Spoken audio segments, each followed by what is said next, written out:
Bonjour tout le monde, je m'excuse pour le retard trop long. Malheureusement, il y a eu un problème. Il y a beaucoup de personnes qui n'ont pas pu recevoir le courriel qui a été envoyé en début de semaine. J'ai refait un envoi à la main euh, pour chaque personne individuellement, mais j'ai reçu encore des erreurs d'envoi. Donc, je ne sais pas si c'est une erreur permanente ou une erreur temporaire due à la surcharge du réseau, mais j'ai fait tout ce que j'ai pu. Je vais encore essayer de corriger la situation pour au moins m'assurer que l'enregistrement va être disponible pour toutes ces personnes-là. Donc, je vais ouvrir ma caméra pour quelques minutes.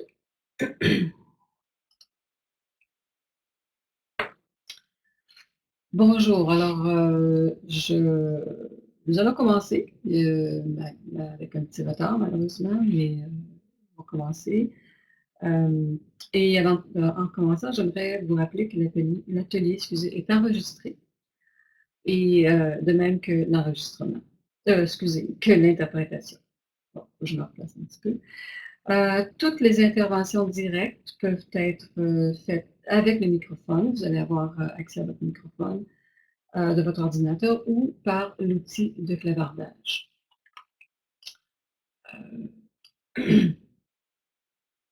Pour les francophones, si vous prenez la parole, pour faciliter le travail de l'interprète, il serait préférable d'avoir, si possible, un débit moyen ou qui n'est pas trop rapide. Et puis enfin, j'aimerais remercier notre commanditaire, le SBI Solutions, pour nous permettre d'utiliser leur outil de webconférence VIA. Je vois qu'il y a encore des personnes qui arrivent. C'est bien. Alors, cette 8e série d'ateliers porte sur le thème outils, développement d'outils et conception pédagogique.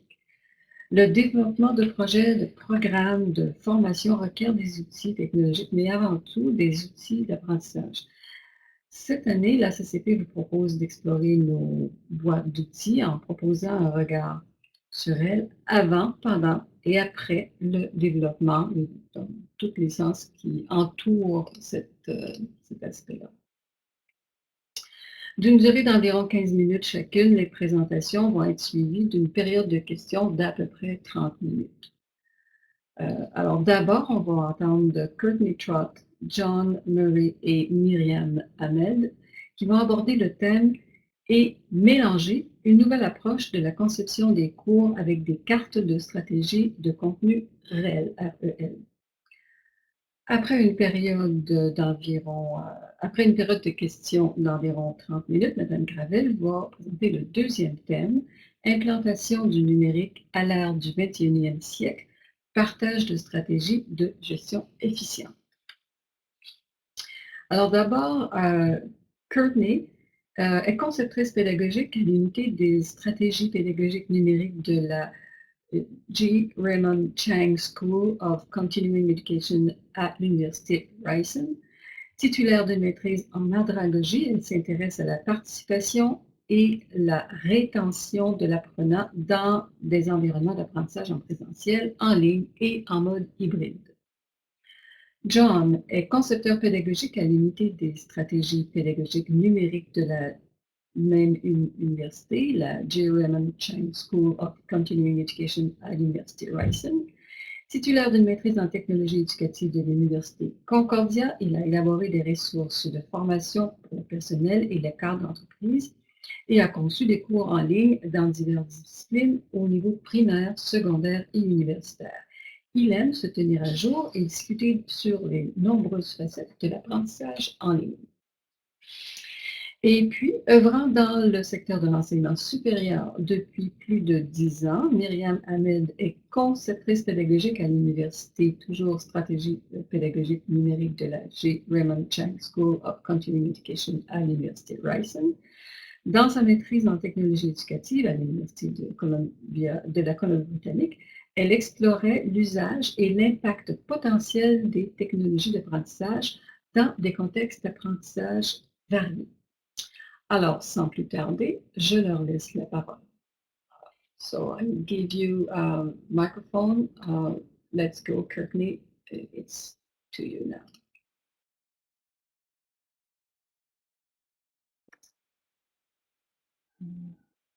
Hi there. My sound's okay? Hi, everyone. I just thought I would put my camera on for a minute to say hello and kind of put a face to the voice. But welcome to our presentation today. What we're going to be going through is what we've developed at Ryerson is an open educational resource that provides SMEs or subject matter experts with support in the content development process of their online courses. And you'll see that this can be used in several different aspects as well. But we're just going to take you through, yes, a set of content strategy cards that we've designed in our course design process. So just to start us off, we've been introduced, thank you, Carol. Just to start us off, in the chatter and the discussions below, we're just wondering what types of tools or what types of resources are you currently using when you facilitate training of any kind? So for example, we're looking at subject matter experts. Is it workshops? Are you doing one-on-one training? You know, what sort of things are you using in your training?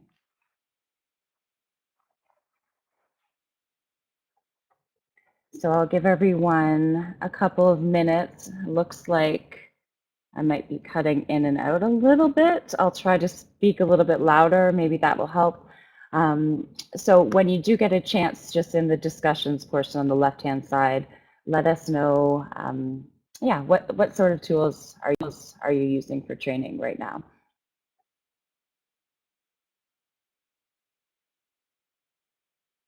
We've got Zoom. Yep, we're all using a lot of Zoom right now. Well, people are putting our answers there. Oh, Google Meet too. As we're getting some more answers there, just to give you an idea of how we conduct our SME training at Ryerson is we do a cohort-based model. So generally we'll have a group of subject matter experts that will all start their development at the same time. We provide workshop training for that, as well as templates and the resource we're going to show today. Okay, so a lot of Skype, Zoom, virtual connection, Storyline, love to see that. I've used Storyline quite a bit myself. Okay, Moodle. Okay, so it sounds like a lot of virtual connection tools as well as some e-learning software. That's great.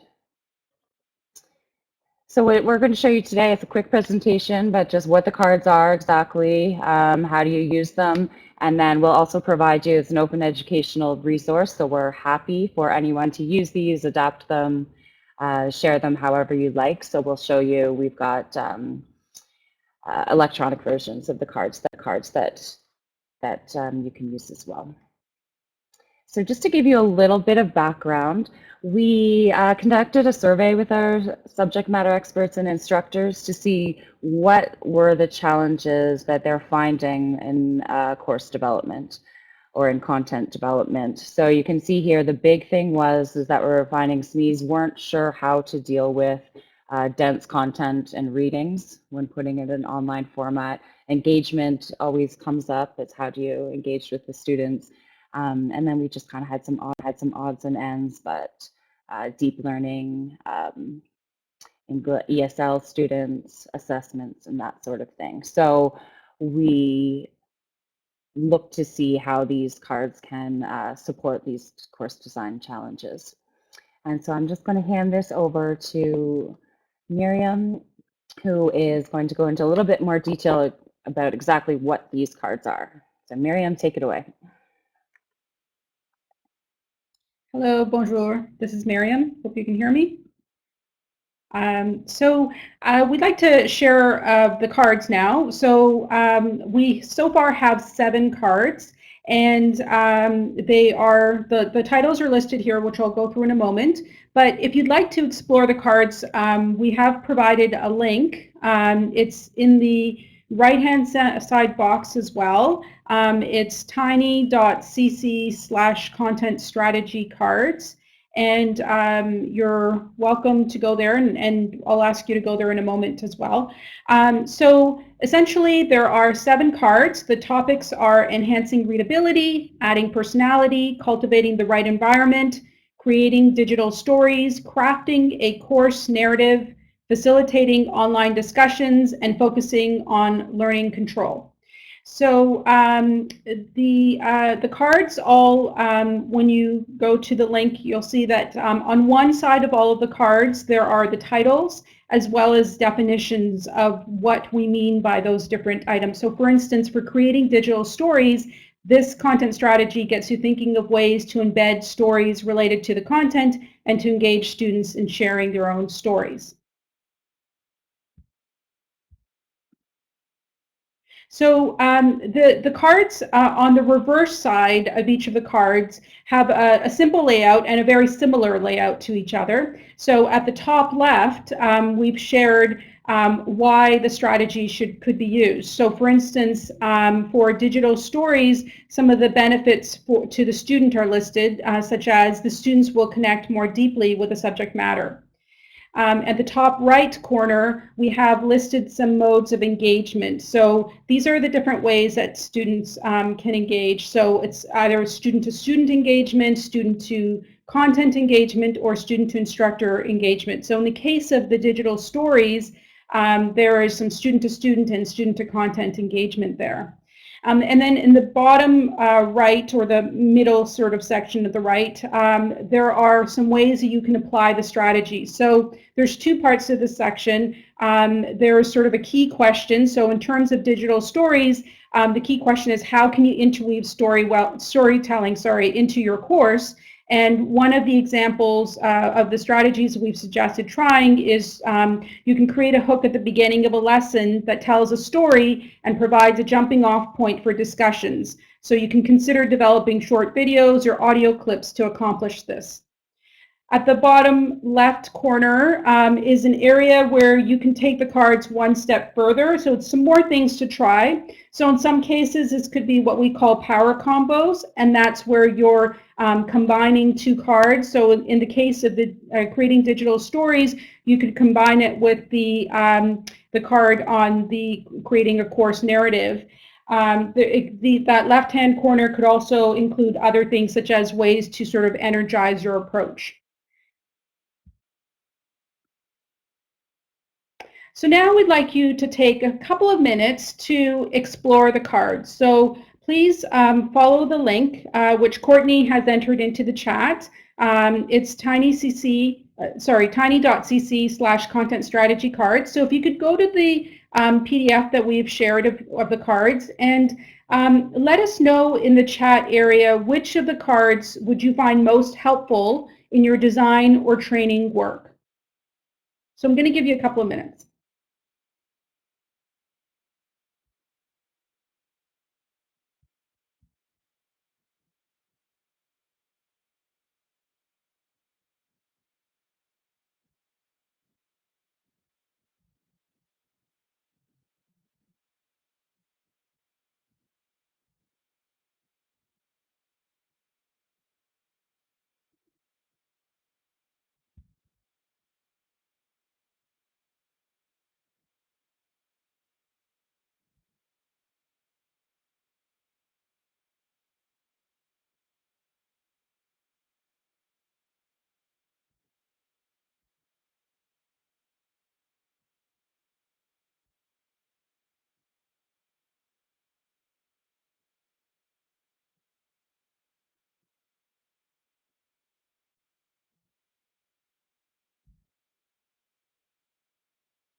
So if you'd like to start entering in your responses in the chat, and this could be just based on the titles right now, you don't need to read through the cards, but just going by the titles, are there any that you would find that would be helpful to you in your work?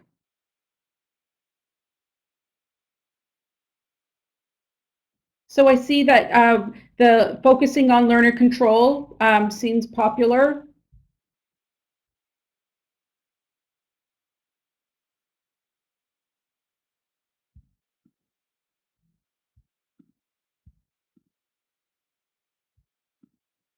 And cultivating the right environment and the narrative to the engaging learners. Okay, crafting a course narrative. So that's great. So there seems to be a variety that would be helpful to you in your work. So you're welcome to explore further and read through the cards as we are sharing the link with you, and it's an open educational resource. So we have ourselves, we've used the cards in course planning with subject matter experts who are about to start their work on online courses with us. And some of the feedback that we've received from our subject matter experts has been that they found it a great reminder of the different educational strategies that are available. Sometimes it's a bit overwhelming when you're starting on a development.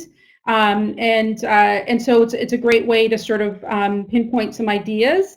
They also found that it helped to create a warm and kind online environment. So cultivating the right environment, I assume is an example of a card there that could do that. And one of our subject matter experts said that they also found that not only was it helpful when planning for their online course, but they were able to apply some of the strategies to their classroom course as well. And we also have shared the cards with classroom instructors who have said the same thing to us in person. So now I'm going to pass it over to John.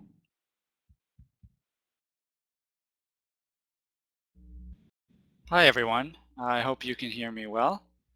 So now that Courtney and I'm going to refrain from sharing my video at this point just because I'm having some connection issues. But now that Courtney and Mariam have taught you sort of about giving you some background on the cards and giving you time to explore them a bit, I wanted to sort of talk about the ways they can be adapted. So we've created all the cards as open educational resources. So what that means is we've attached a Creative Commons license to the cards.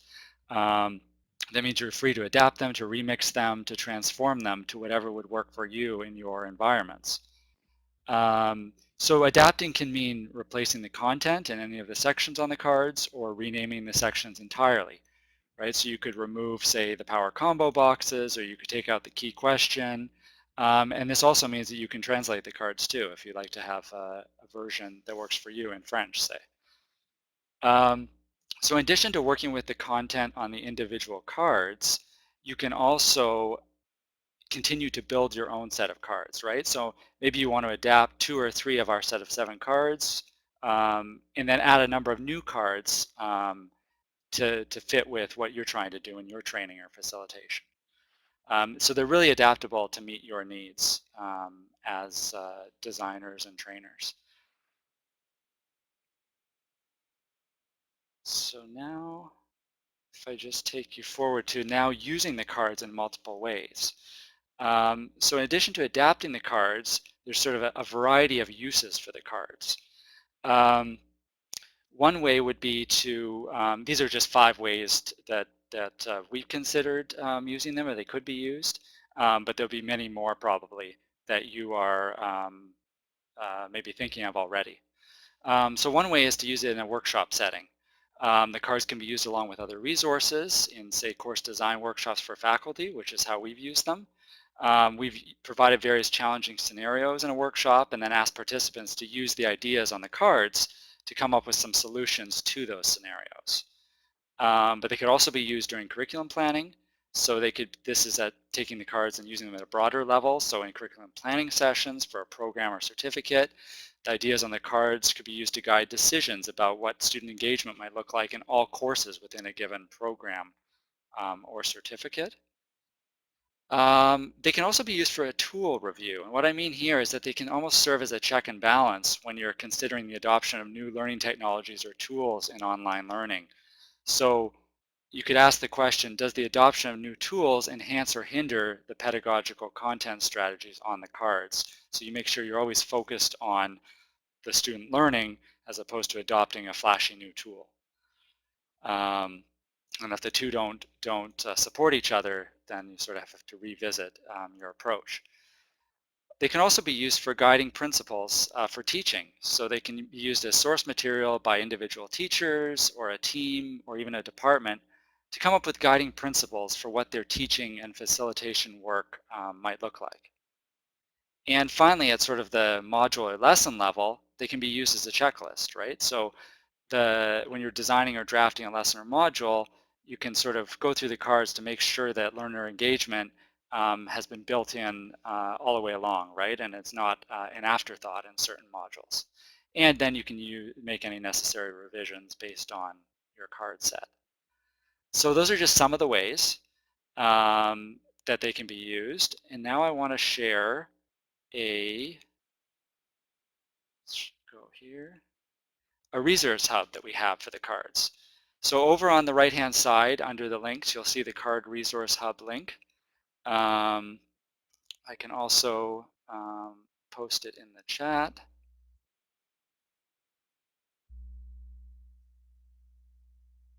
Oh, that's not working.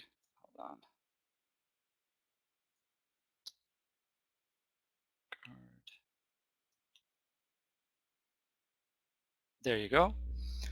And so at this resource hub, we've provided you with, first of all, the PDF version of the cards, which you looked at earlier, that you can download and print as needed and to use the cards as is. But there's also fillable PowerPoint templates there, both in color and black and white, that you can use to adapt the cards for your own use. And then on that hub, there are also digital versions of the cards. So these could be very useful, especially during current times when we're all working remotely. And so these digital versions of the cards could be displayed on a workshop website or a teaching or training website. And you can, at the hub, sort of view, the cards were created using a free sort of interactive online learning widget creator called H5P, which many of you may be familiar with. And so it's just one way to sort of circulate the cards in a digital format. So now that we've sort of walked you through some of the cards and how they can be used, just interested to sort of hear your thoughts on how you might be able to use these content strategy cards in your own work, and what other card topics maybe you would suggest to add to this set. And so if you just want to share now in the discussion area on the left-hand side, any ideas that are sort of, I know this is the first time you're seeing the cards, so some of these answers to these questions might come up in the after the session, but if anything stands out now, feel free to share in the chat.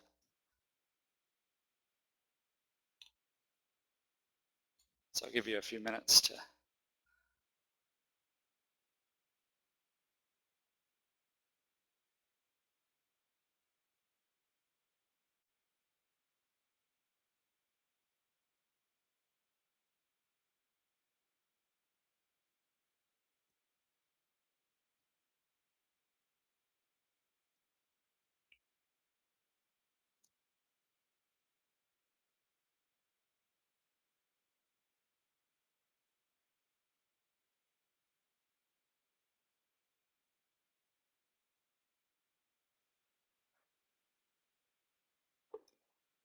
Carol, I'm not sure how we are for time, so just let us know if we should open up to questions now as well, or if we have a few more minutes.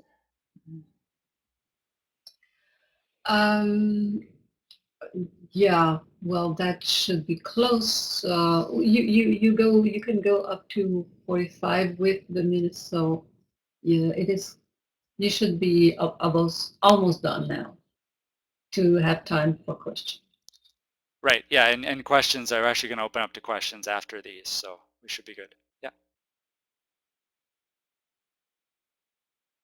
Okay, so if you're still thinking about these, I mean, these are still questions you can answer in the chat throughout the next 10 minutes or so, but I'm also going to open it up now for any other questions that you have for us about the cards.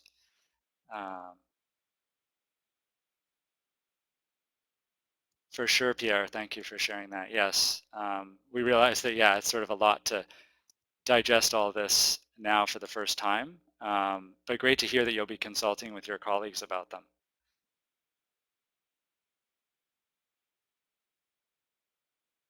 I can go back to these questions too. So any questions, comments, or anything, feel free to, or how you think these could be adapted or used alongside resources you currently use, and maybe how they could be adapted, because these were created for sort of the higher education environment, right? University level. So how could they be maybe adapted for work with training for in corporate environments, right? Or the K-12 environment.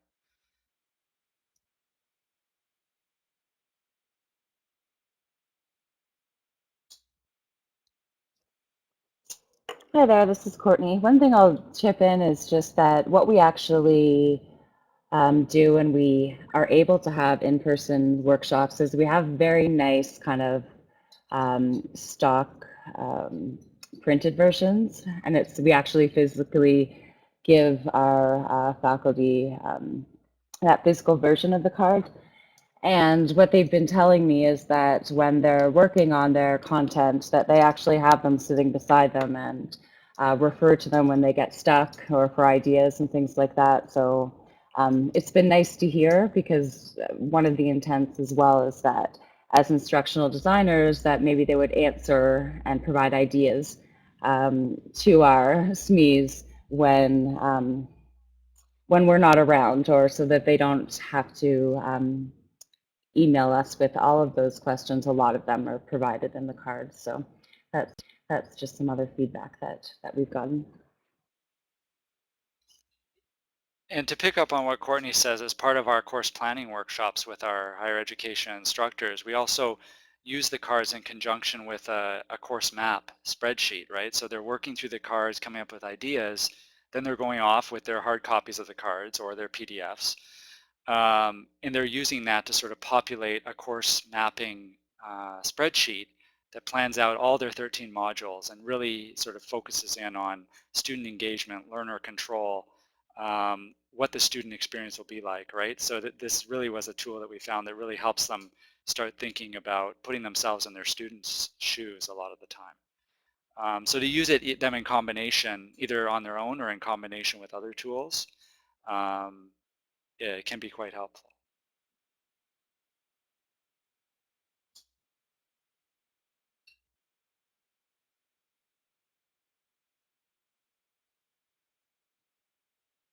You'll also find on the Card Resource Hub at that link, tiny.cc/card resource hub, all one word, that there's a survey there. So as you start working with them, talking with your colleagues, any ideas come up, saying how they could be adapted or what they're missing, and you can share that. There's a mini survey there, and you can also reach out to us with additional ideas as you keep exploring the cards.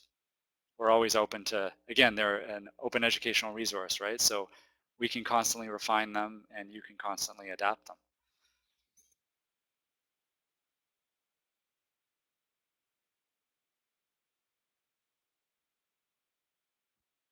And maybe I'll take this time, since my connection seems to be stable right now, to just do a quick hello by video. Bonjour tout le monde.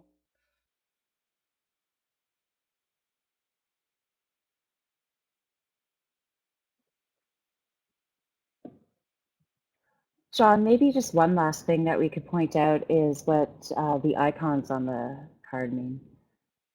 Yes. Yeah, so in the upper right corner of each card, you'll see the little icons. So those represent different types of interaction or engagement. So there's a student to content interaction, there's the student to instructor interaction, and then there's the student to student interaction. So you'll see varying icons on each card. Some facilitate all three of those types of engagement or interaction, and others are more focused on just one type, right? So when you're talking about crafting a course narrative, that's pretty focused on students interacting with the content. Whereas you talk about facilitating online discussions, that card is sort of focused on all three, right? Because they're interacting with you, with each other, with the instructor, and with their content. And thanks, Diane. I see your question in the chat here about have you considered getting student feedback on these? So we haven't run with these in any student focus groups, but we really like to. What we do know is we presented these in the fall at a conference, and one of the attendees was really interested in working with her, using these cards to work with her students to co-develop a module of the course. So they were going to create a course or sorry, not a course, but one class or two classes together using these cards and getting their input that way. So that sort of triggered us to think about how we could work more with students. But in our current role as instructional designers working with faculty, that's really our only touch point is with faculty.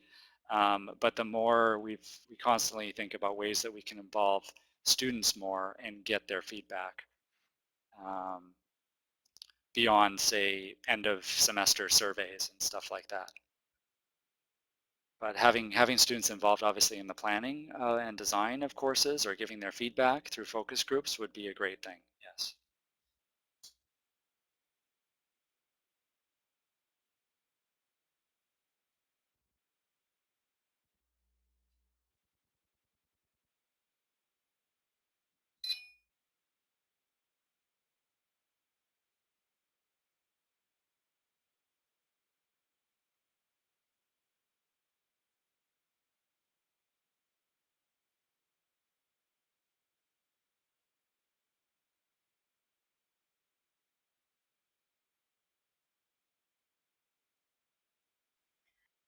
We still have time for many more questions. There's at least 10 minutes left. So if you have other questions or comments, don't you can use a chat, or if you raise your hand, I could give you the microphone as well.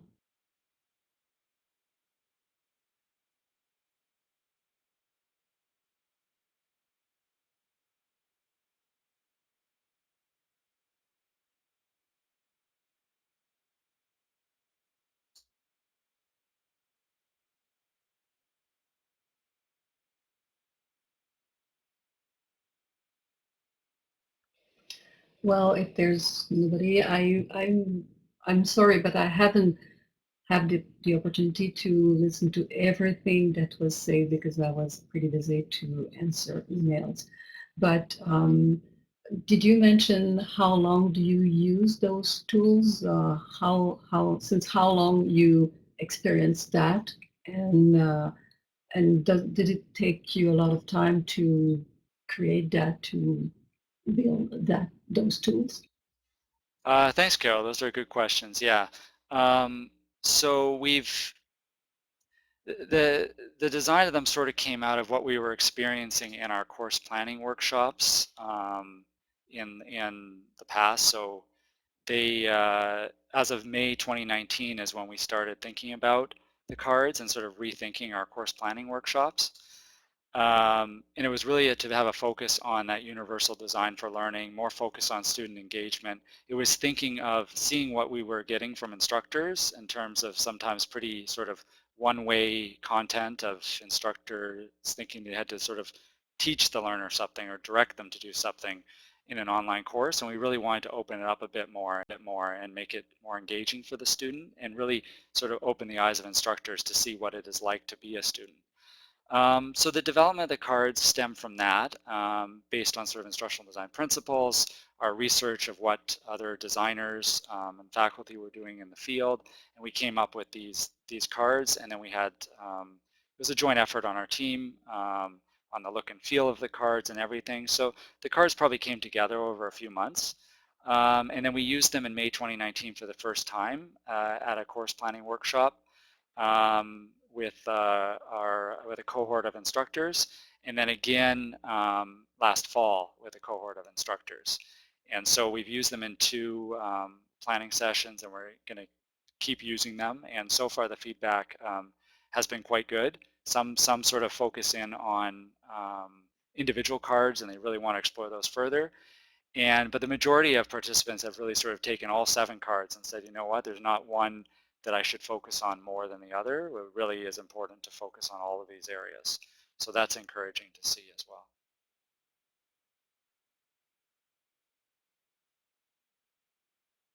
Thank you.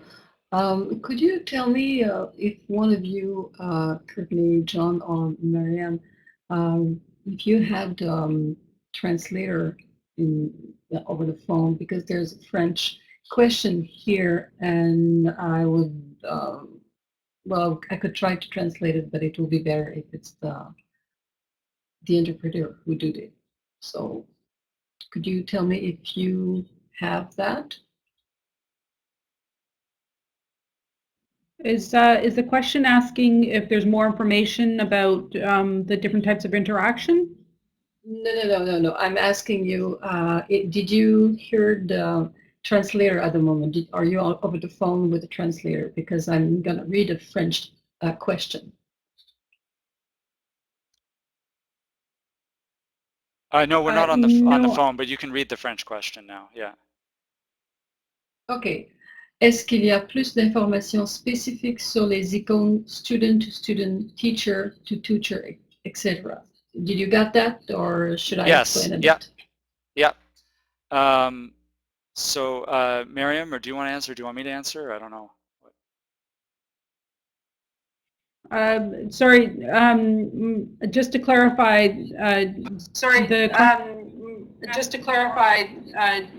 the question.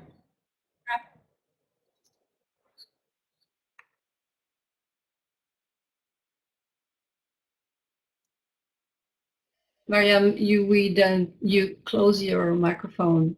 Okay, go ahead. Sorry, I think I'm having issues with my mic. No, you're okay. It's just because there was 2 persons with microphone at the same time. It's Courtney. I can jump in on that question there. So it's asking if there's more information about our icons, and that's a very good point. Just when I read your question, I thought we could have just kind of an intro slide or an intro card, sorry, or a template kind of that explains what each of the sections are, as well as the icons. So we don't have that specifically right now, but I think that's great to add in the more that we share this resource. But just to give you the background from those icons, we just did the broadly, commonly used student to 3 types of engagement. So the student to student, student to instructor, and student to content. I mean, now those have been, there's many more types of engagement, and it's kind of broadened, or I guess not broadened, but become more specific from there. But just in terms of fitting with each of the cards, using those 3 main types was what fit best. But I like the idea of a little bit of an explanation card that we can add into our set. So thank you.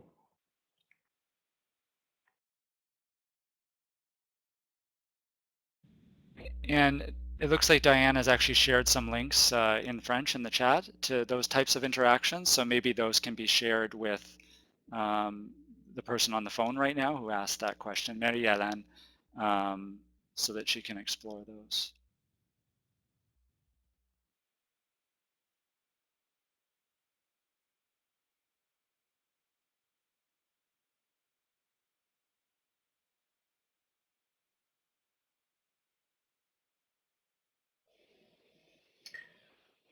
D'accord, alors s'il n'y a pas d'autres questions, on peut passer directement à la prochaine intervenante, à la prochaine présentation de Mariam Gravelle. Ok, Marie-Hélène, est-ce qu'il y avait quelque chose à ajouter? Je ne sais pas si ton courriel, si ton message est complet. On va lui donner quelques secondes pour voir si on peut avoir plus de précision.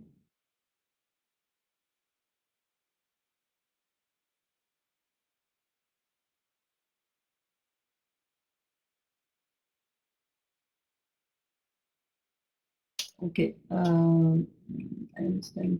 Okay, so Marie-Hélène, put it a more complete sentence.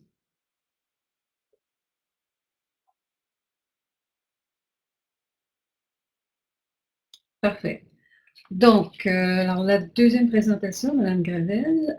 Madame Gravelle est titulaire d'un doctorat en sciences sociales, spécialité éducation de l'Université Paris-Est, d'une maîtrise en éducation et d'un diplôme d'études supérieures spécialisé en deuxième cycle en administration scolaire. Professeur au département d'éducation et de pédagogie de l'Université du Québec à Montréal, à l'UQAM. Elle a auparavant été professeur invité en leadership, évaluation, programme et politique éducationnelle à la Faculté d'éducation de l'Université d'Ottawa, ainsi que directrice du Centre de pédagogie universitaire de cette même université. Spécialiste en gestion de l'éducation et nouvelle gouvernance, elle s'intéresse également aux questions relatives à la gestion de l'enseignement supérieur, à la gestion de l'enseignement en ligne et hybride, ainsi qu'à l'insertion professionnelle des enseignants et des membres de la direction d'école. Elle est également professeure associée à l'Institut des sciences, des technologies et des études avancées d'Haïti. Chercheur associé au Centre de recherche interuniversitaire sur la formation et la profession enseignante, membre du groupe de recherche interrégional sur l'organisation du travail des directions d'établissements d'enseignement du Québec, membre du réseau de recherche sur le numérique de l'UQAM, membre du conseil d'administration de l'Association pour le développement de l'enseignement et de la recherche en administration en éducation, membre de l'Association francophone internationale de recherche scientifique en éducation, ainsi que membre du comité de direction de la communauté pour l'innovation et la recherche sur les technologiques dans l'enseignement-apprentissage, le CIRTA. Avant de travailler dans le milieu universitaire, France Gravelle a occupé différents postes à titre de directrice d'établissement d'enseignement tant au primaire, au secondaire, au collégial qu'au niveau universitaire. Alors, sans plus tarder, je laisse la parole à Madame Gravelle. Donc, merci beaucoup, Madame Roy, pour l'invitation à présenter les résultats de la recherche que j'ai menée pour leur EHPAD. L'objectif est de vous partager le tout afin de vous aider quant à l'implantation du numérique au sein de votre établissement d'enseignement. Donc, cette recherche, intitulée